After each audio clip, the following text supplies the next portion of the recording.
Let's mic आज का अखबार। नमस्कार, लेट्स माइक में आपका स्वागत है। आज का अखबार के साथ मैं राखी जैन। द न्यूयॉर्क टाइम्स से प्रकाशित संपादकीय ट्रंप की चीन नीति ने अमेरिका को कमजोर कर दिया है। इसमें अमेरिका चीन रिश्तों के मौजूदा दौर पर गंभीर सवाल उठाया है और खास तौर पर डोनाल्ड ट्रंप की नीतियों की आलोचना की गई है। लेख कहता है कि इतिहास में अमेरिका चीन शिखर वार्ताएं दुनिया की दिशा बदलती रही हैं, लेकिन इस बार जो बैठक हो रही है उसमें अमेरिका पहले जैसी मजबूत स्थिति में नहीं दिख रहा और इसकी बड़ी वजह खुद उसकी नीतियां हैं। संपादकीय बताता है कि ट्रंप ने शुरुआत में चीन को सही तरीके से चुनौती के रूप में पहचाना था, लेकिन बाद में उनकी नीतियां बिखरी हुई और असंगत हो गई। सबसे बड़ा उदाहरण उनकी टैरिफ नीति है, जो चीन पर दबाव बनाने की बजाय उल्टा असर डाल गई। चीन ने जवाब में दुर्लभ खनिजों की सप्लाई सीमित कर दी, जिससे अमेरिका को अपनी निर्भरता का एहसास हुआ। अंततः अमेरिका को समझौता करना पड़ा और चीन को उन्नत सेमीकंडक्टर तक पहुंच देने जैसी रियायतें देनी पड़ी, जो दीर्घकाल में अमेरिका के लिए नुकसानदेह हो सकती हैं। लेख ये भी कहता है कि ट्रंप ने अमेरिका की सबसे बड़ी ताकत, उसके सहयोगी देश को भी कमजोर कर दिया। जापान, भारत, ऑस्ट्रेलिया, यूरोप जैसे साझेदार जो मिलकर चीन के प्रभाव को संतुलित कर सकते थे, उनसे रिश्ते खराब हुए। साथ ही विज्ञान और रिसर्च में कटौती से अमेरिका की तकनीकी बढ़त भी प्रभावित हुई। यानी जहां चीन लगातार अपनी ताकत बढ़ा रहा है, वहीं अमेरिका अपनी ही स्थिति कमजोर करता नजर आ रहा है। संपादकीय के मुताबिक मौजूदा शिखर वार्ता में सबसे बड़ा खतरा यह है कि ट्रंप छोटे छोटे आर्थिक फायदे जैसे कृषि निर्यात के बदले बड़े रणनीतिक समझौते कर सकते हैं। उदाहरण के तौर पर चीन ताइवान को लेकर अमेरिका से नरमी चाहता है और उन्नत तकनीक तक ज्यादा पहुंच मांग रहा है। अगर अमेरिका इन मुद्दों पर झुकता है तो ये चीन के लिए बड़ी जीत होगी और एशिया में उसकी ताकत और बढ़ेगी। इस लेख के जरिए द न्यूयॉर्क टाइम्स ये कहना चाहता है कि अमेरिका और चीन के बीच प्रतिस्पर्धा सिर्फ दो देशों की लड़ाई नहीं है, बल्कि ये दुनिया के भविष्य की दिशा तय करेगी, जहां लोकतंत्र, आजादी और बहुलवाद जैसे मूल्य दांव पर हैं।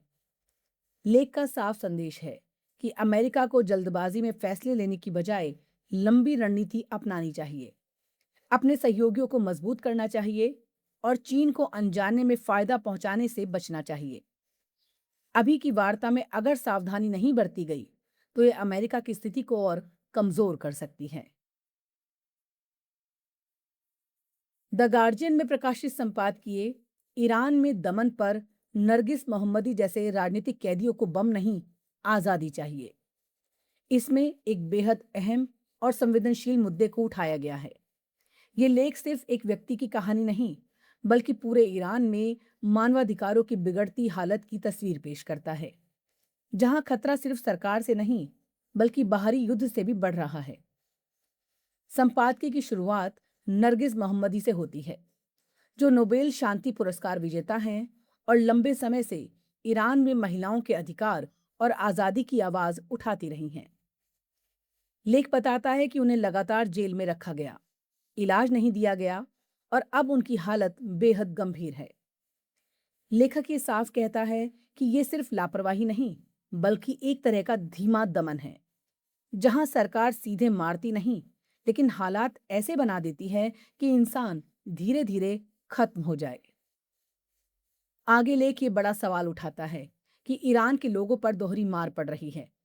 एक तरफ उनकी अपनी सरकार है जो विरोध करने वालों को कुचल रही है, गिरफ्तारी और फांसी जैसी सजाओं का इस्तेमाल कर रही है। दूसरी तरफ अमेरिका और इजराइल के हमले हैं, जिन्होंने आम लोगों की जिंदगी और मुश्किल कर दी है। लेख के मुताबिक इन बाहरी हमलों ने सरकार को और ज्यादा कठोर बना दिया है। इंटरनेट बंद करना, लोगों को गिरफ्तार करना और हर तरह की आवाज को देशद्रोह बताना अब और तेज हो गया है। संपादकीय ये भी बताता है कि कुछ लोग बाहर से इन हमलों को सरकार के खिलाफ मौका मानते हैं, लेकिन जमीनी सच्चाई ये है कि इसका सबसे ज्यादा नुकसान आम नागरिकों को होता है। जो लोग पहले ही सरकार के खिलाफ खड़े थे, वो भी इस युद्ध से डर और असुरक्षा महसूस कर रहे हैं। लेख का मुख्य संदेश बहुत साफ है। मानवाधिकार की लड़ाई बमों से नहीं जीती जा सकती।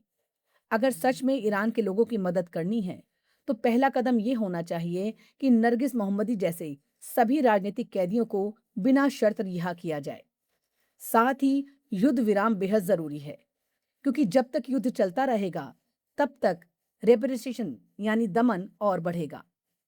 कुल मिलाकर ये संपादकीय यही समझाने की कोशिश करता है कि ईरान की समस्या सिर्फ राजनीतिक नहीं, बल्कि मानवीय संकट है, और इसका हल ना तो सिर्फ अंदरूनी ताकत से निकलेगा, ना ही बाहरी हमलों से, बल्कि इंसानी अधिकारों की सच्ची रक्षा और शांति से ही रास्ता निकलेगा। अल जजीरा में प्रकाशित लेख, दुनिया की सबसे ताकतवर रूस ने जिस सरमात मिसाइल का परीक्षण किया है, वो क्या है? इसमें रूस की नई परमाणु मिसाइल और उसके पीछे की रणनीति को समझाने की कोशिश की गई है। ये लेख सिर्फ एक हथियार की जानकारी नहीं देता, बल्कि ये भी बताता है कि वैश्विक ताकतों के बीच तनाव किस दिशा में जा रहा है। लेख के मुताबिक रूस के राष्ट्रपति व्लादिमीर पुतिन ने RS-28 सरमात मिसाइल को दुनिया की सबसे ताकतवर मिसाइल बताया है। ये एक इंटरकॉन्टिनेंटल बैलिस्टिक मिसाइल है, यानी ऐसी मिसाइल जो हजारों किलोमीटर दूर तक परमाणु हथियार ले जा सकती है।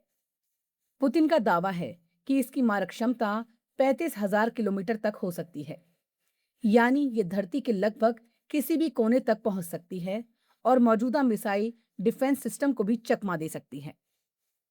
हालांकि पश्चिमी विशेषज्ञ इसकी रेंज इससे कम, करीब 18,000 किलोमीटर मानते हैं, लेकिन फिर भी ये बेहद खतरनाक और लंबी दूरी की मिसाइल है। लेख बताता है कि ये मिसाइल पुराने सोवियत दौर की वोयोवाडा मिसाइल की जगह लेगी, और इसमें कई ऐसे वॉरहेड लगाए जा सकते हैं जो अलग अलग टारगेट को एक साथ निशाना बना सकते हैं। इसकी एक खासियत ये भी बताई गई है कि ये बहुत तेजी से गति पकड़ती है, जिससे दुश्मन के लिए इसे ट्रैक करना और रोकना मुश्किल हो जाता है। सिर्फ सरमात ही नहीं, रूस ने हाल के वर्षों में कई नए हथियार भी पेश किए हैं, जैसे हाइपरसोनिक एवेंगार्ड, परमाणु ड्रोन पोसिडॉन और न्यूक्लियर क्रूज मिसाइल बुरावस्तिक। ये सब मिलकर रूस की सैन्य ताकत को और आधुनिक और खतरनाक बनाते हैं। अब सवाल उठता है कि रूस ये सब अभी क्यों कर रहा है? लेख के मुताबिक इसकी बड़ी वजह अमेरिका और पश्चिम देशों की मिसाइल डिफेंस प्रणाली है। रूस को डर है, अगर अमेरिका का डिफेंस सिस्टम बहुत मजबूत हो गया तो वो पहले हमला करके रूस की ताकत को कमजोर कर सकता है। ऐसे में रूस अपने हथियारों को और उन्नत बनाकर ताकत का संतुलन बनाए रखना चाहता है। लेख अंत में यूक्रेन युद्ध का संदर्भ जोड़ता है और बताता है कि ऐसे हथियारों का प्रदर्शन सिर्फ तकनीकी ताकत दिखाने के लिए नहीं, बल्कि एक तरह का राजनीतिक संदेश भी है, खास तौर पर पश्चिमी देशों को चेतावनी देने के लिए। कुल मिलाकर ये लेख समझाता है कि सरमात मिसाइल सिर्फ एक हथियार नहीं, बल्कि वैश्विक शक्ति संतुलन और बढ़ते तनाव की एक बड़ी कहानी का हिस्सा है। आज का अखबार में फिलहाल इतना ही। जुड़े रहिए लेट्स माइक के साथ। नमस्कार। आप सुन रहे थे let's mike more than radio. Follow कीजिए हमें हमारे सोशल मीडिया प्लेटफॉर्म्स पर। It's time for news. It's time for More Than Radio. Presenting the first radio news app, Let's Mic. Let's Mic, a news-based app on your phone where you get to watch and listen